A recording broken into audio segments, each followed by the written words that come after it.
Morning everyone, hope everyone's doing well. Now, I am hoping, for God's sake, that Axel child murderer Rudakabana, or Rudaka Hair's a fucking Mestana, or whatever his bloody name is, I hope the judge throws not just the book at him, but the whole fucking library, quite frankly, because I don't think there is one person in this country, as of right now, that wants to see this disgusting piece of filth left to walk the streets ever again. The judge may not have the power to impose a whole life sentence, but he has the ability to deny all aspects of any chance of parole. Think about it. Right now, Tommy Robinson is languishing in jail for a civil offence in the same prison that Axel child murdering Rudakabana is currently sitting in right now.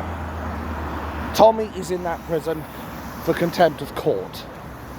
He is a Cat D prisoner in a Cat B prison, in the same area, in the same prison as the likes of this filth. Because that's what Rudakabana is. He's filth. He's scum. He does not deserve to breathe the air that I'm breathing in right now. Rudakabana must be sentenced to, I would say, a good 70 years, maybe 80 in prison, and say there is zero chance of him being released on parole. That person, and I know people are going to sit there like, oh, but what about his human rights? Fuck his human rights, quite frankly. These have been my opinions and my beliefs ever since day one of me starting this.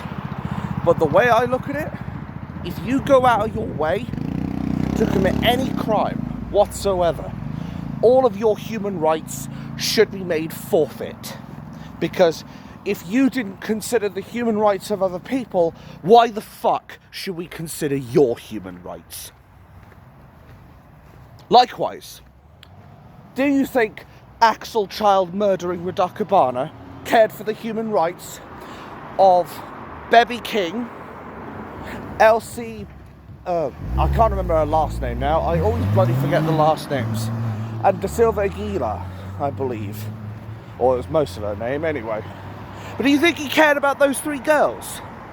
Or what about the 8 other people who came out of that Southport attack? Some of these people with life-changing or life-threatening injuries. Do you think he cared for their human rights? Sorry, can't hear you. No, I didn't think so either. So why the fuck should we care about his human rights? The bottom line is he has committed a atrocity, and frankly, he should have as much chance of getting out of jail as I have of flying off to the moon in a rocket. But I cannot impose this sentence, as these are just my humble opinions. The judge, however, can. Everyone will be watching the judge now. Everyone.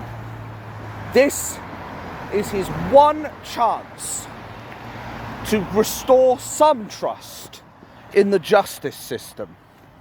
This is his or her one chance to say, we will be robust against scum who hurt or violate the most vulnerable people of our society.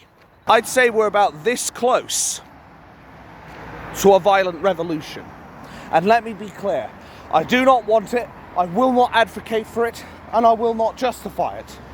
However, there are people who, they're at boiling point, quite frankly. And you have to bear in mind that you will be very hard pressed to find anybody who would not have the slightest scrap of emotion for these kids. I'm not a big fan of children, quite frankly, but I understand that they are vulnerable people and that they deserve to at least grow up and live a happy life. At least until the point you're an actual scumbag like Rudakabana. The peasant tax revolt is the biggest example of when people got violent and took revenge against the taxmen who basically were violating women and children. And they very quickly stopped after that. But of course, the mainstream media, they're not going to tell you this. You know the drill, folks, because say it with me. Oh, fuck off. Get over the road before I die. Anyway, so say it with me. It doesn't suit the narrative. And I certainly plan to live on this earth for at least 20, 30 years longer. But it's time for the judge to deliver some true justice to this nation and restore hope with us. This could either be the moment where we have a light that shines through the darkness, or it could be the night where we end up being plunged into worse darkness than any other night we've ever seen in our lives.